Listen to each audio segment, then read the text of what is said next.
Hey, what is up, mortals? It's JessicaGem here with a new video for you. Welcome to part number 7 of season 1 of What If Deku Met Ryoko. I just wanted to greet you guys by saying, sit back and relax, you're in for a treat. And so, we begin. The members of Class 1A endured a long day of academic subjects. Each class was designed to push their young minds to the edge of what they were capable of. By the end of the day, each and every member was mentally wrung out. Despite their mental exhaustion, each student looked forward to this part of the day most. For it was this time of day when their hero training took place. Each member of 1A sat at the edge of their seats, wondering what physical challenge their teachers would throw at them. Aizawa walked to the front of the classroom and spoke in his flat tone. Today, we will be going to an off-campus facility for our training. The grumpy teacher then held up a card that had the word rescue written on it in stylized font. We will be focused on rescue. Prepare for intense training. Aizawa then pressed a button on the lectern in front of him, and the shelves holding the students' hero costumes emerged from the wall. I know that you are all excited about costumes, but keep in mind that you're not used to them yet, so remember that they could slow you down or hamper your movements. Get changed and meet me at the bus stop. The students did as instructed. When they arrived at the bus stop, Midoriya and Melissa got everyone loaded onto the bus, and they were off. As they moved towards their unknown destination, the group discussed such subjects as who has the coolest quirk, and who would be the best future hero. Suddenly, Asui asked Melissa a very direct question. So, Melissa, there is something I've wanted to ask you for a while now. Isn't it kind of strange how your power is so similar to All Might's, and how he took a teaching position at UA all of a sudden? This question made everyone on the bus look at Melissa. They had all been wondering the same thing. The perky blonde got a worried look on her face. She didn't know how to answer this question without revealing her secret. Fortunately, she didn't need to worry, because Kirishima came to her rescue. Their powers are similar, Asui, but All Might doesn't have to wear support items to keep from hurting himself. Midoriya then added, and power-type quirks are quite common. It's not unbelievable that the two unrelated people could end up with a similar power set. Melissa smiled at her two classmates. She then gave Midoriya a knowing glance, giving her green-eyed classmate a silent thank you for covering her. Ryoko watched the exchange of glances between Izuku and Melissa with curiosity. She had been worried that one of the 1A girls would steal her friend from her. But in the short time that she had come to know the other girls, she had come to like all of them as well. They had all been more kind and compassionate than anyone she had ever met. She wondered if that was a common personality trait among young people on this planet. The teens continued their discussions until Aizawa spoke up. Attention everyone, we have arrived. The group exited the bus and found themselves in front of a huge dome. Standing in front of the building was All Might and 13. As the group approached the two heroes, All Might greeted 1A with his usual exuberance. I am here, striking a cool pose like a normal person. Hello, students. My name is 13. Uraraka got an excited look on her face. I can't believe it. 13 is one of my favorite heroes. I can't believe she's here, and I get to learn from her. Careful, Ochako. Keep acting like that, and you'll put Izuku out of a job as a fanboy. Sorry about that, Ryoko. I just love how 13 uses her powerful quirk to rescue people. It's so moving. No need to apologize, girl. You want to be that kind of hero, don't you? The kind that rescues people? That's the plan. I get the feeling that you'll be great. 13 then called for the class's attention. The space-suited hero gave the students a short talk about how quirks can be dangerous. She stated that because quirks are so commonplace, it was easy to forget that even the most benign ability could be used to kill. The hero told the students to keep that fact in mind as they went through their training. All Might then spoke. With those facts in mind, let's move inside the facility. We have an intense day of training in store for you all. The group walked into the facility. They were all left speechless by the sight before their eyes. It is amazing, isn't it, students? I designed this facility to help train future heroes to handle all kinds of disasters. To that end, I laid out the different areas to simulate any disaster you might encounter.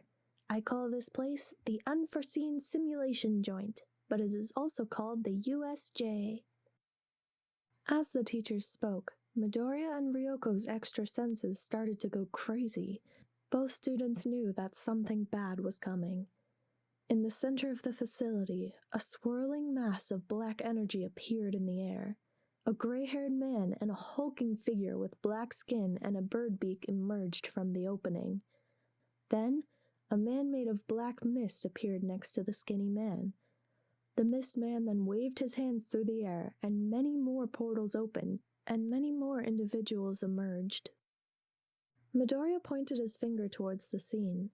Is that a part of the training? The teachers followed Midoriya's line of sight. The three adults' eyes went wide. Aizawa was the first one to speak. Get back, everyone. This is not part of the training. Those are villains.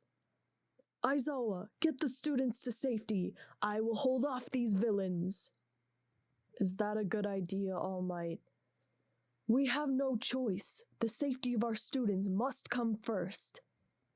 No kidding. Aizawa turned to his students. Everyone, follow me to the exit.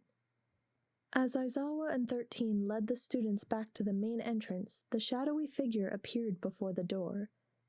The villain spoke in a tone that was refined, yet sinister.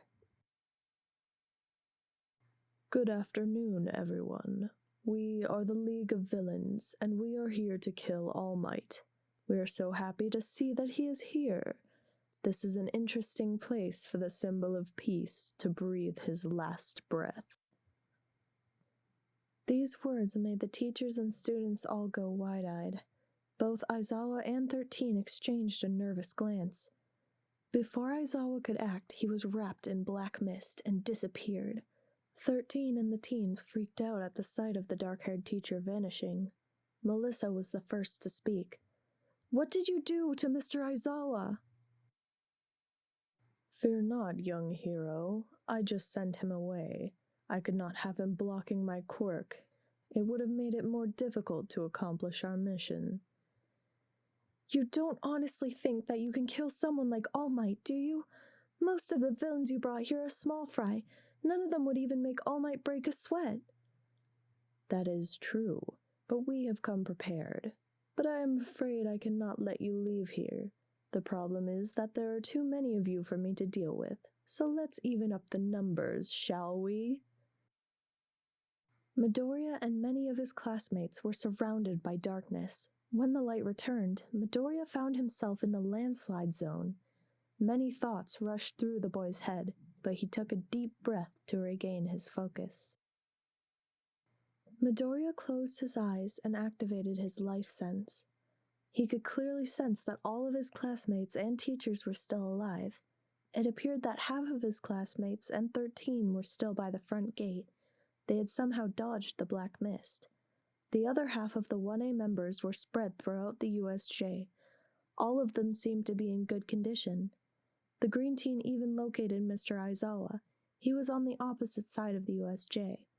However, Midoriya also sensed that the villains had been dispersed throughout the facility as well, probably part of their plan to deal with the 1A members. Midoriya then zoomed his senses back into his local area. He felt the life forces of several unknown individuals moving in on him. These signals could only be the villains. Midoriya opened his eyes and saw that the evildoers had moved in on him. The teen removed Tenchi from his holster. The aqua-colored blade sprung to life in Midoriya's hand. Midoriya ordered the blade into stun mode. The villains all rushed the young hero.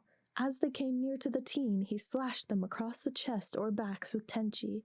When the villains were hit, their bodies would spasm like they had been electrocuted, and then they would pass out. After several minutes of fighting, no more villains advanced from the rubble of the area. Midoriya counted that he had taken down over 10 villains. Before he could celebrate this accomplishment, the intelligent teen heard the sounds of a fierce battle going on nearby. Midoriya retracted Tenchi's blade, but kept the weapon in his hand. No telling who or what he would run into next. The teen then made a beeline towards the fight. A short distance away, Melissa was in battle against a large group of villains. The powerful girl struck the villains with a flurry of punches and kicks. She managed to take out over half of her attackers in this way. She then used a device from her belt to wrap the defeated villains in a light blue restraining tape. The remaining villains realized that it would not be a good idea to engage in hand-to-hand combat with the blonde girl. Unfortunately for her, the remaining foes had long-range abilities. The criminals launched a wave of projectiles at Melissa. The peppy girl used her speed to dodge the wave. However, she knew that the villains were not going to take a chance at getting close to her. It looked like she was going to have to attack at a distance. She knew that meant using that move. Before Melissa could prepare her counterattack, the villains started to scream. The group of them levitated into the air and then came crashing to the ground. A green blur then appeared and hit the villains one by one. With each hit, the criminals passed out. This made Melissa curious. The smart girl figured out there was only one person who could do that. Melissa called out, "Midoriya, is that you?" A friendly voice spoke. "It is. Are you all right, Melissa?" "I'm fine. Come down here, would you?" Midoriya and Melissa exchanged information. The green teen told Melissa what had happened to him, and what he knew about their classmates. Melissa sighed in relief. "That's good to hear. I was worried about our classmates and Mr. Aizawa. Now we need to think about our next move." "Right. It would be instinctual to go and help our classmates, but I don't think that's the right move." "I agree, Melissa. If all of the villains spread throughout the USJ are as strong as the ones we faced, then our classmates can handle them." "The villains said that they wanted to kill Uncle All Might. It's hard to believe that they could do that. However, if this group went to all this trouble, then they must believe they have a way to do it." "True. Even if they were lying, All Might is not as strong as he used to be. Should we be worried about that?" "His time is limited, but I think he should be okay. He came straight to school this morning, so he should have plenty of time to deal with the villains." "That is good to hear. In that case, we need to take out that warp villain. He's their way in and out. We then need to take care of the guy wearing the hands." "Good plan. Let's get to it." The two teens then ran off together towards the main entrance. This video is sponsored by NordVPN. Staying safe online is an ever-growing difficulty, and hackers could exploit you. NordVPN allows you to change your IP address, making you harder to track, securing your privacy. In addition to providing you a safe passage through the web, you can also expand the reach of your favorite streaming services. Are you tired of going through 2, 3, or even 4 streaming services to watch your favorite anime? Well, with NordVPN, you can change your country and be able to binge shows like My Hero Academia, Naruto, and many others on your favorite streaming services with just the press of a button. Check out the link in the description to get 72% off when buying for 2 years at $3.29 a month. This deal is for a limited time, and thank you to NordVPN for sponsoring this video. Back at the front gate, All Might was in fierce combat with a giant bird-faced villain called Nomu. 13 was doing her best to hold off Kurogiri, and the remaining 1A students were left standing by. 13 was using her black hole quirk to hold Kurogiri at bay, but the mist villain got the upper hand. Using his warp gate, Kurogiri created a portal behind the space hero, redirecting the intense suction of her quirk.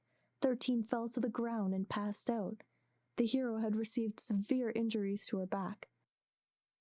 Kurogiri then turned his attention to the other 1A students. The villain did not get a chance to attack the students. An energy blast came flying at him. The villain saw it at the last minute and used his power to send the blast away from himself. At that moment, Bakugo and Kirishima attacked the portal villain.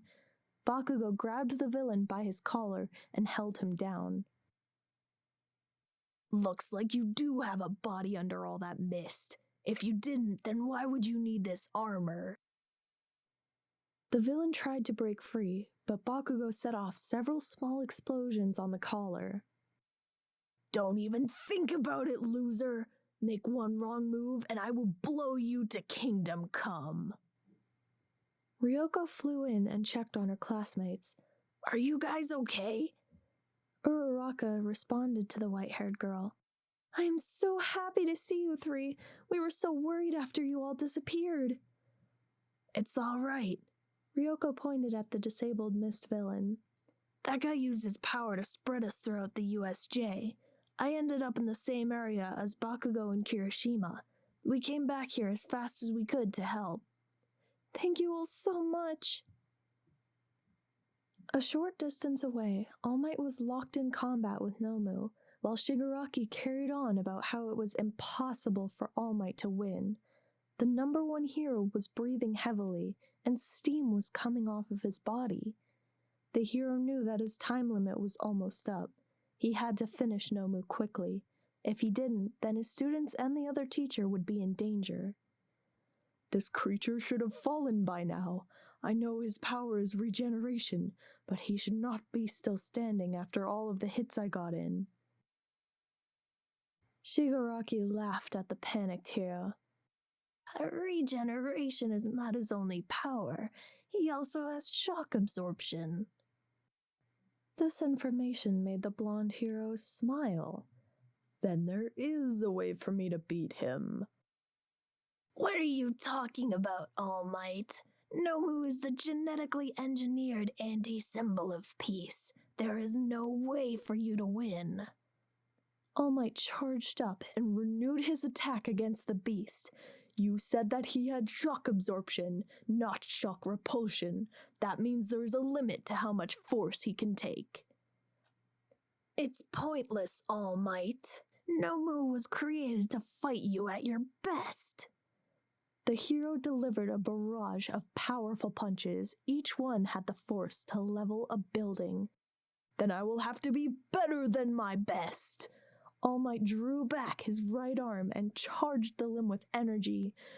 You may have heard these words before, but let me show you what they mean.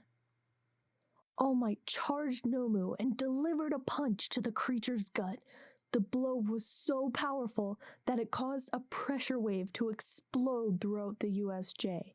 As All Might landed the blow, he shouted at the top of his lungs, "Plus Ultra!"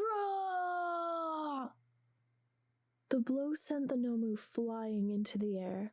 The beast impacted the USJ dome and busted through. The creature then kept going until he was out of sight.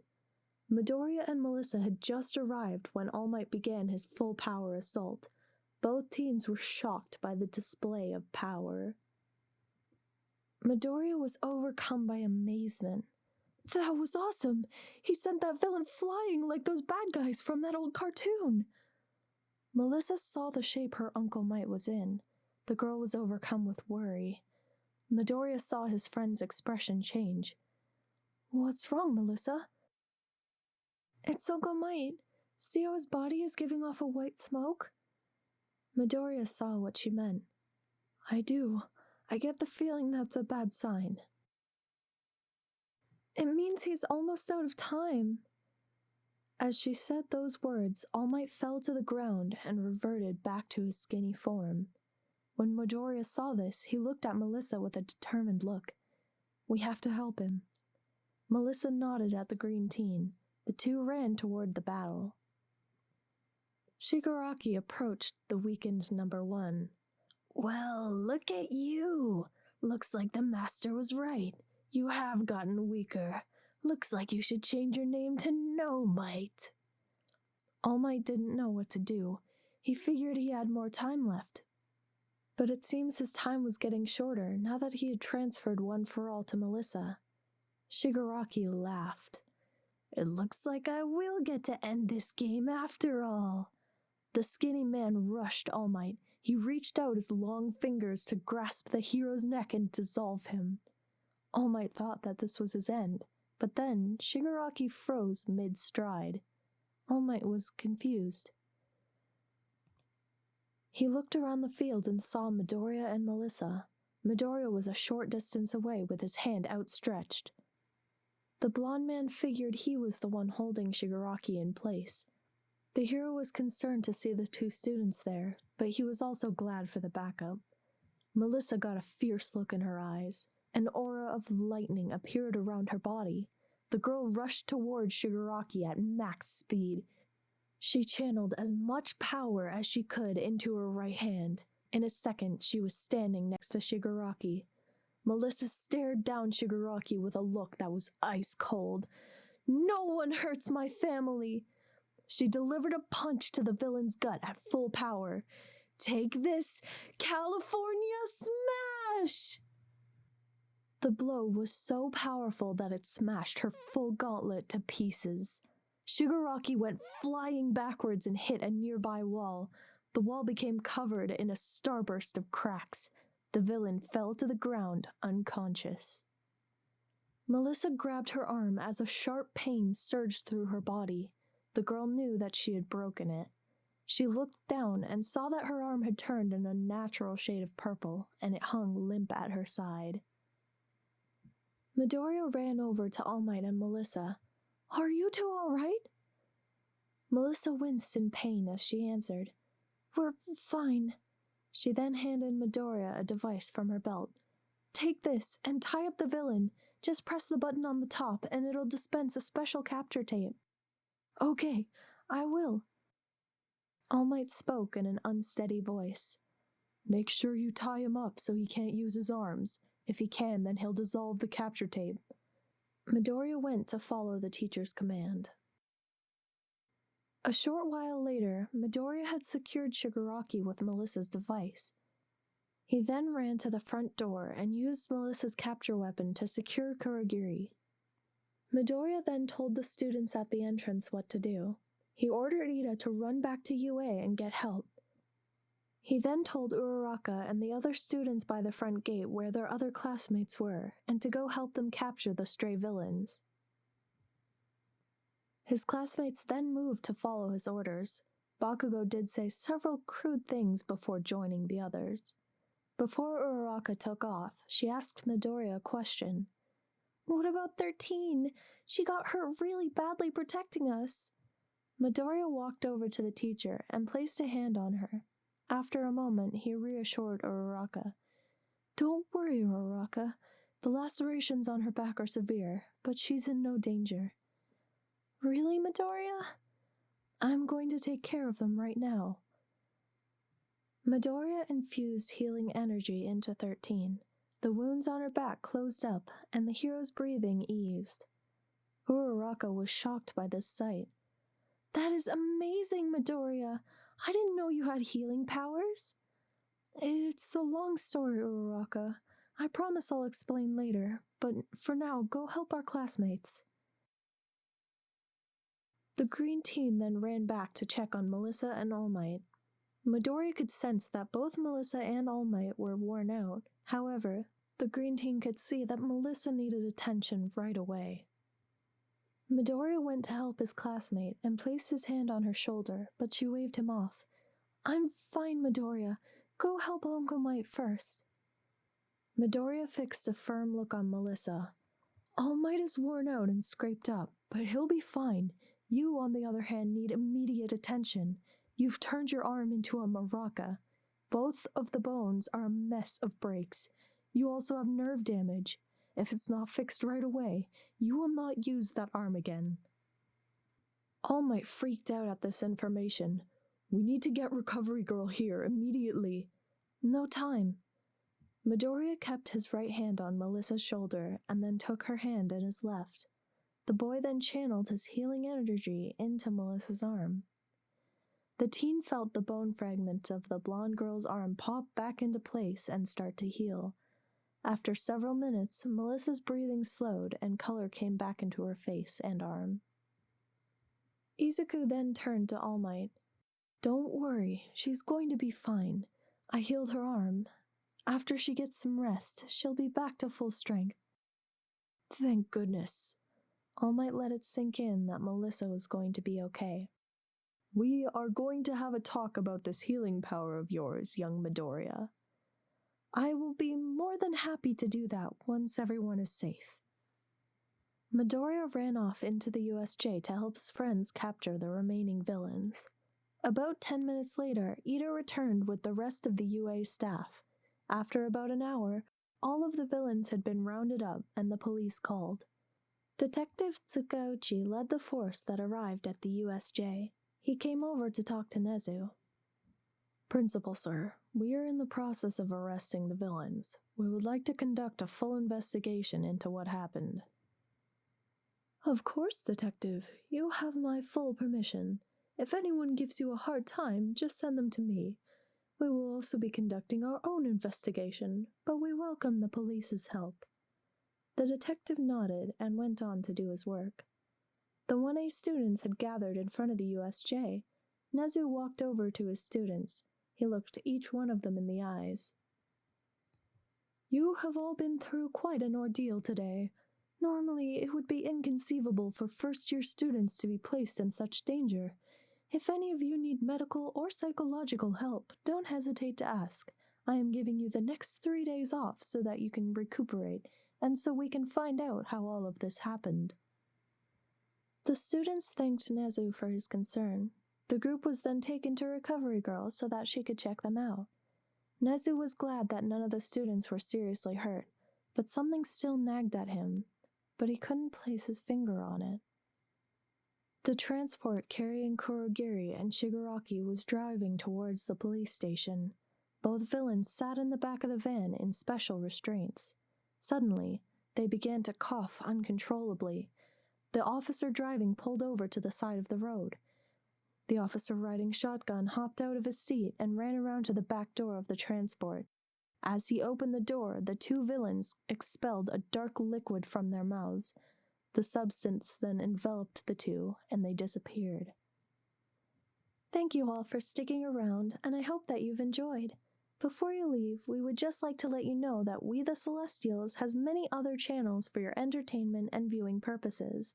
All of the information you'll need is right below here in the description, so feel free to check out all of the other incredible projects that our team creates. Secondly, on behalf of We the Celestials, I'd like to thank everyone involved in the production of today's awesome content. Their details will be in the description below. That's all for today's video, so farewell and have a divine day.